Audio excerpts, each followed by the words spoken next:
এই জায়গাটায় আপনার অনেককেই দেখলাম যে নিচে এসে নদীর পানিতে পা ছোঁয়াচ্ছে, এটার অনুভূতি কিন্তু অন্যরকম।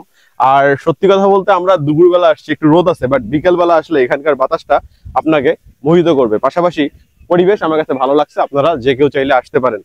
পৃথিবীতে খুব কম মানুষই আছে যাদের কাছে প্রাকৃতিক সৌন্দর্য গুরুত্বহীন, বা যাদেরকে প্রাকৃতিক সৌন্দর্য একদমই টানে না। আমার মতো যারা প্রাকৃতিক সৌন্দর্যের পাগল, তাদের জন্য আজকের এই ভিডিওটা।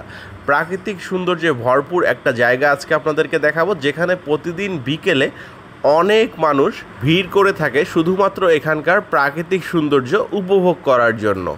এই রকমই একটা জায়গা আজকে আপনাদের সামনে আমি তুলে ধরবো। এটা রংপুর বিভাগের মধ্যেই একটা জায়গা।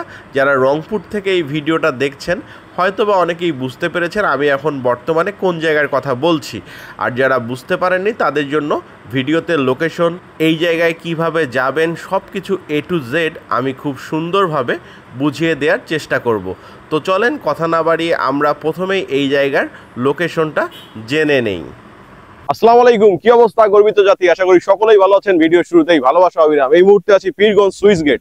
এইখানে আপনার প্রতিদিন বিকেলবেলা অনেক মানুষ ভিড় করে। আমি যে পাশটায় আসছি এই পাশে একটু ভিড় কম, বাট ওইদিকে যদি লক্ষ্য করেন নদীর ওই পারটায়, তাহলে দেখবেন যে প্রচুর পরিমাণে মানুষ এখানে কিন্তু প্রতিদিন আসে বিকালবেলা। তো আমরা আজকে এই জায়গাটা ঘুরে দেখবো, পাশাপাশি এখানে কি কি আছে। আসলে এখানকার প্রাকৃতিক বাতাসটাই হচ্ছে মেইন জিনিস। তো চলেন আজকের ভিডিও শুরু করা যাক।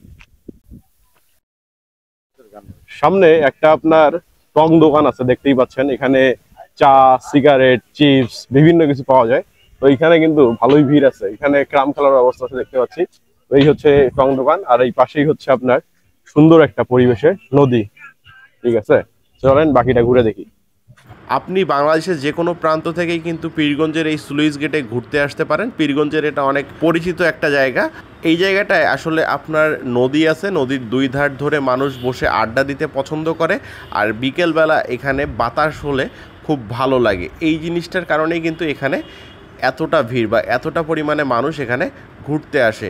এছাড়া আপনি এখানে শুধুমাত্র টং কয়েকটা দোকান দেখতে পাবেন, পাশাপাশি দুই একটা রেস্টুরেন্ট আছে। এখানেই আপনি পেয়ে যাবেন পীরগঞ্জের যে ভাসমান ভাইরাল রেস্টুরেন্টটা, বড়বিলা ভাসমান রেস্টুরেন্ট কিন্তু এখানেই।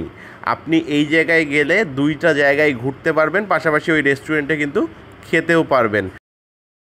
আমরা এতক্ষণ নদীর ওই পারে ছিলাম, ওই পার থেকে এপাশে আসলাম, যে এপাশে আসলে মানুষ আসলে বেশি ভিড় কেন করছে। এখানে আসার পর যেটা বুঝলাম যে এই জায়গাটায় বাতাসটা একটু বেশি। এখানে বেসিক্যালি যে জিনিসটা দেখছি যে একটা নদী, আপনার আশেপাশে বসার খুব ভালো জায়গা আছে। আমার কাছে পার্সোনালি মোটামুটি জায়গাটা ভালো লাগছে।